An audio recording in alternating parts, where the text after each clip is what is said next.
Welcome back, dear viewers, and you are still watching The Breakfast Show. And in this segment of our program, we will talk about an interesting phenomena which took place early in the day, which is that the sun illuminated both the Amun temple in Karnak in Luxor and also the Qasr Qarun temple in Fayoum.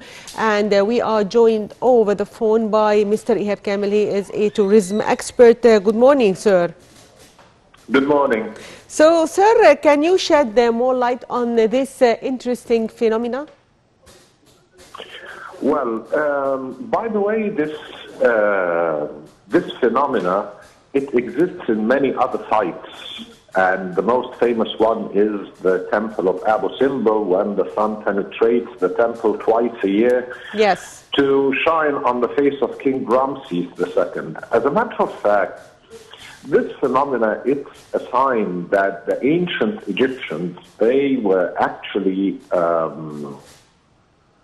they had a great knowledge and very advanced knowledge of mathematics as well as architecture. As a matter of fact, this phenomena that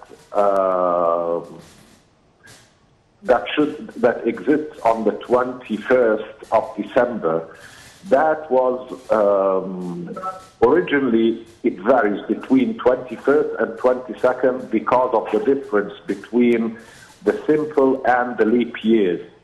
As a matter of fact, this phenomena, it's considered to be one of the very important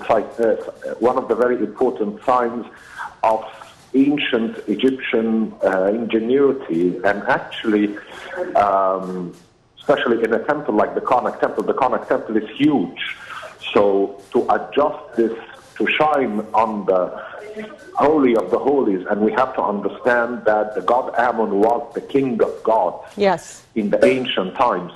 So this is an indication that this phenomena had been taken in consideration, because we have to understand that the Karnak temple was not built in one historical period. It took 2,000 years for the Karnak temple to look like this. Yes. Every king during every historical period, starting from the Middle Kingdom, he added something to the Karnak. So obviously this phenomena was taken into consideration since the Middle Kingdom, since probably the 19th century BC up till the latest buildings that were added to the Karnak, maybe in the Ptolemaic period. So as a matter of fact, I don't believe that this was a coincidence. I think it was perfectly calculated. So, sir, we can all notice that the sun was so meaningful for ancient Egyptians. So can you elaborate on this? The Karnak, it's not a temple. It's a little city of gods. The Karnak temple, it's a huge complex that consists of several temples. That, because we know that Thebes used to worship a triad, actually. The triad consisted of the god Amun, the king of gods, and his wife, the goddess Mut, and their son, the god of the moon, the god Khunsu. Every year, all of Egypt used to celebrate a huge feast for the god Amun. That was called the Opet Festival. That used to start from the Karnak and end up in Luxor temple. And at this period, the god Amun was called Amun im Opet, Amun in the Opet festival. Actually, the Karnak temple, it's occupying an area of more than 60 acres of land.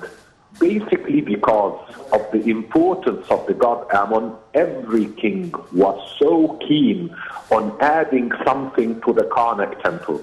You will find that the beginning was in the Middle Kingdom, around the 12th dynasty, and starting from then, the cult of Amun had started dominating all the other cults in ancient Egypt. And starting from that date, every king was keen on adding something to the Karnak. From the Middle Kingdom, passing through the 18th dynasty, when most of the gates, the pylon gates of the Karnak temple were added, and this was the maximum expansion, followed by Ramses II, the Ramesside period, all the way up till the Ptolemaic period. You will find one of the gates over there in the temple belonging to King Ptolemy V, 196 BC. So you're talking at a complex that covers a historical period from the 19th century BC up till the 2nd century BC. And this indicates how important and how powerful this god was in the ancient times.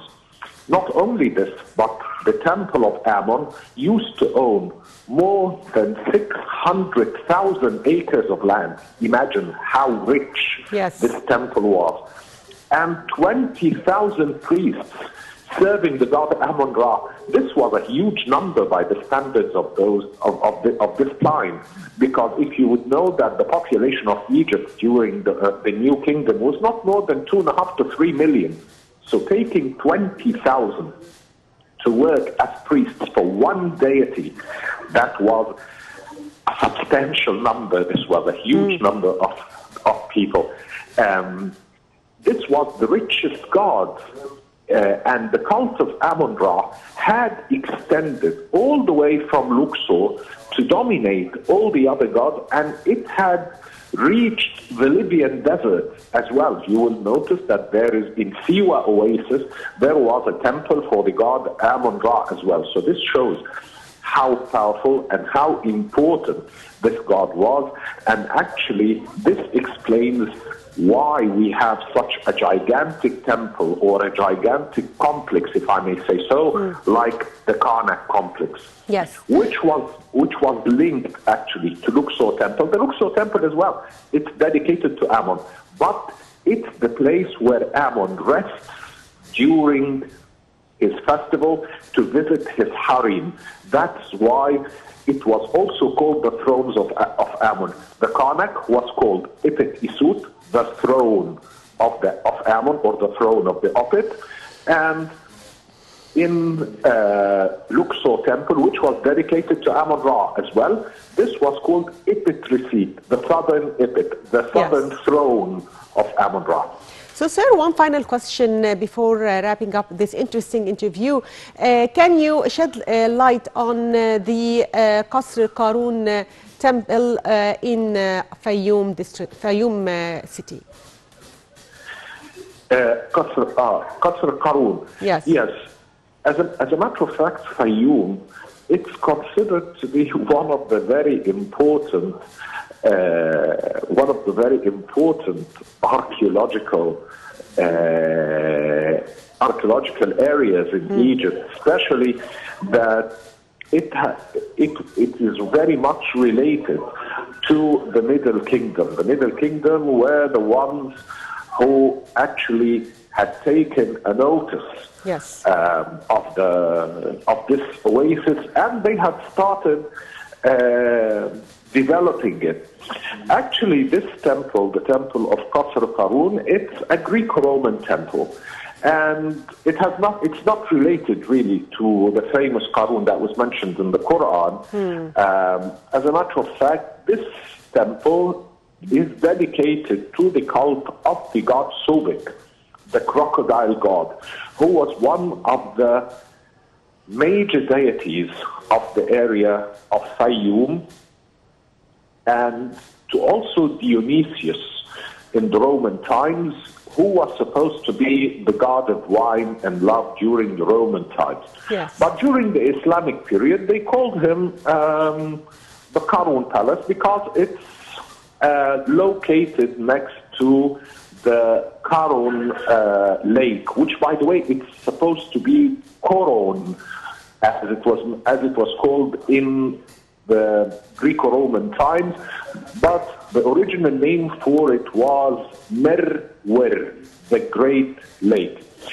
The temple, it has a huge number of rooms, and it's about 100, and